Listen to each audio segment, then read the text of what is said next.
Hello everybody and welcome to Connor's First Up. So the Saints just beat the then undefeated Rams 45 to 35. And I have a couple of mixed reactions to this game. Yeah, the Saints just beat an undefeated team, but we did give up 35 points. And honestly, I would like to start with the good notes to this game.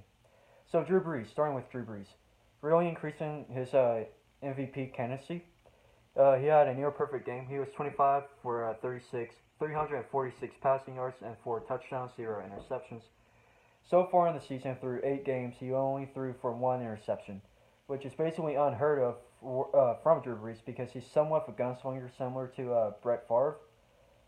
I mean, not quite on the level as a gunslinger to Brett Favre, but if you throw as much as Drew Brees does, you're going to end up throwing a good bit of interceptions.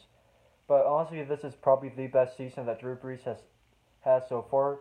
He has 8 thrown touchdowns so far with only 1 interception, like I said before, and 2 rushing touchdowns. So, will he win the MVP? I really hope so. He really deserved it. Like in 2009, he had a very good season, but I believe that Peyton Manning had a better season. And then in 2011, he had a very good season, but Aaron Rodgers had a better season. So, like, every time he had a very good season, he was matched to I don't know, like a legendary season. Maybe not legendary, but record-breaking season by either the other two great quarterbacks. And that kind of continues the fact that Drew Brees is a very underrated quarterback. But speaking of record-breaking, Michael Thomas. So, yeah, he pulled something stupid with the Joe Horn touchdown celebration, but he broke a Saints franchise record for having the most receiving yards in one game. So he had 12 receptions for 211 receiving yards and 1 touchdown. Benjamin Watson also had a pretty good game. He had 3 receptions for 62 yards and a touchdown.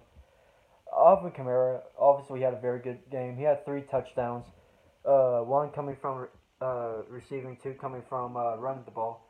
He had 4 receptions for 34 yards and a touchdown. And then for his rushing totals, he had 19 carries for 82 yards and 2 touchdowns. Mark Ingram, he had an okay game. He had 1 fumble, but luckily for us, the Rams went for on 4th down off of a fake punt, which I honestly thought should have been a first down. Didn't end up happening, so no points came off of that possession. Luckily for Mark Ingram and the Saints, but he only had 9 carries for 33 yards. He might have got injured. I don't know, but obviously the Saints offense is, in my opinion, is probably the best offense in the NFL right now. It may not even be opinion, it may be a simple fact if you look at the stats, but the Rams have a very good offense too. But good lord, you cannot allow 21 unanswered points to any team, really. I mean, okay, so number 1, I like Marshawn Lattimore. I like Marcus Williams, but good word or secondary is not where it has to be right now. We cannot be a Super Bowl caliber team and allowing 35 points and almost 400 passing yards to, granted, a very good quarterback, but you can't allow that to happen, really. Jared Goff was 28 for 40, 391 passing yards, 3 touchdowns, and then an interception. And that interception was gigantic to put the Saints up by 3 touchdowns. So Alzoni. I was thinking of Kiko Alonso for a second. I don't know why, but Alzoni. I don't know if I'm pronouncing his name right. The second year, 3rd round pick out of something Florida. I think Central Florida. I don't know, but he got the interception in the Rams on 50, which resulted into a Saints touchdown, going up 35 to 14. Eventually, the Saints did kind of flounder. Honestly, like when the Saints started to flounder, this is when it happened. When I think the Saints only had 26 seconds left on the clock, the Rams got the ball and they ended up getting a field goal to go up, or technically still down 35 to 17. And which result? So the Saints still have momentum, but we gave up unnecessary 3 points right there, and which resulted eventually into the game being tied 35-35. But luckily for the Saints, we answered in the fourth quarter, really, going 10 unanswered points. And a lot of people were saying Michael Thomas kind of screwed up, which he did with the Joe Horn celebration. But honestly, a lot of people were saying he could have cost us the game.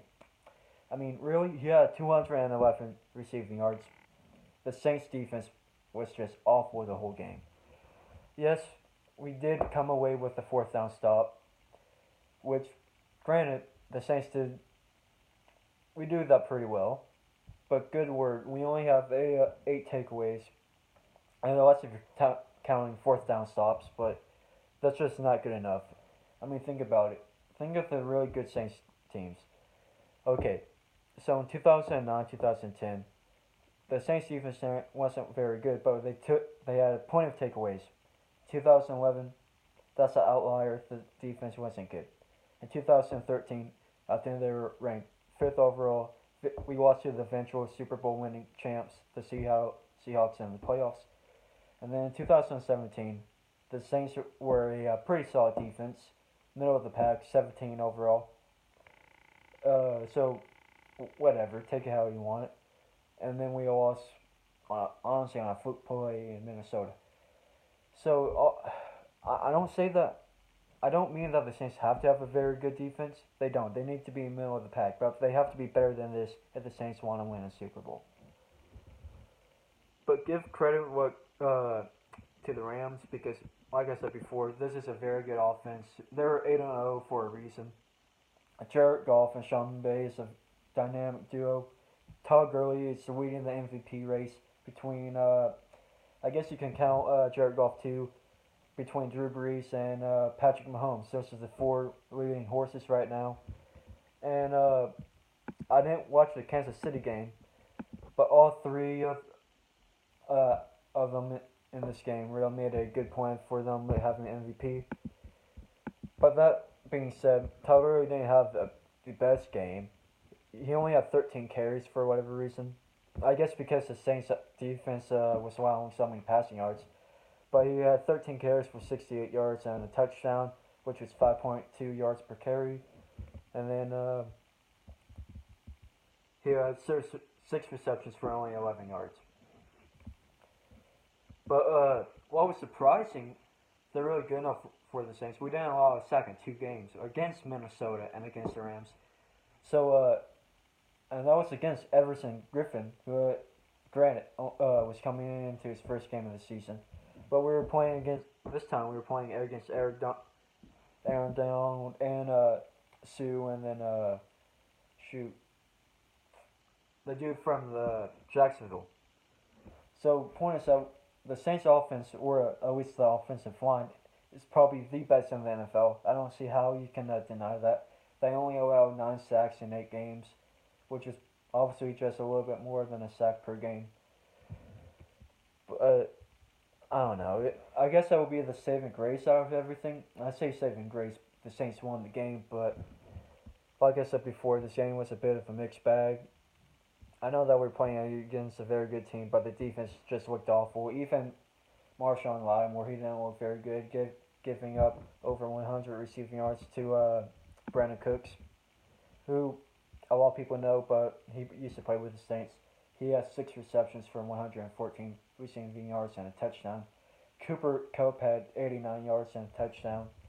And then Robert Woods has 71 yards. I mean, that's just ridiculous numbers, really. And I thought the Saints secondary was supposed to be a bright spot, but unfortunately Patrick Robinson went out for the whole season. Ken Crowley isn't playing nearly as well as he did last year. I mean, Ken Crowley wasn't the best, but he was okay. He was a serviceable number 2 corner who granted was very physical and brought a lot of PIs, but I don't know. And then Marshawn Lattimore, I don't know what's wrong with him. He could be injured. I don't know. He hasn't had an interception yet all season. To be fair, he hasn't really been targeted nearly as much, but when he is targeted, he isn't playing well. And then P.J. Williams, 90% of the time he's playing awful, but he does make an occasional good play with a pick six, forced fumble last game, and then a pass breakup on fourth down this game. So it's hard to say. Von Bell, we haven't really been using him as a blitzer too much, or at least against again the production like he did last season. He had 4.5 sacks last season, but he is a very good coverage corner. Coverage safety. Marcus uh, Williams isn't really playing that well. He only had one interception this season so far. He had four in the regular season, one in the playoffs. So for his rookie year, he only one this year. Kind of regressed. The whole secondary kind of regressed, but at least we won the game. I mean, Will Lutz is a fantastic kicker. I think he was 2 for 2, or at least 1 for 1. I know that he made at least one field goal, but that's besides the point. The Saints are finally. I don't know. They're a real Super Bowl contender again, which is nice. They were last year, but I don't know. I do believe that they were a better overall team last year compared to this year, even though at this point our record's better than what they were last year. But the defense was a lot better last year. But man, I mean, just a really good game. Taking control of our own destiny. Really, we're a game above the Panthers, who look at really fantastic right now. We have to play them twice. We got the one over Los Angeles. We're still a game behind, but we have the tiebreaker if it comes to that. But the Saints are looking good besides the fact that we gave up 35 points. So thank you guys for watching. Please like and subscribe and don't forget to share this video. Thank you.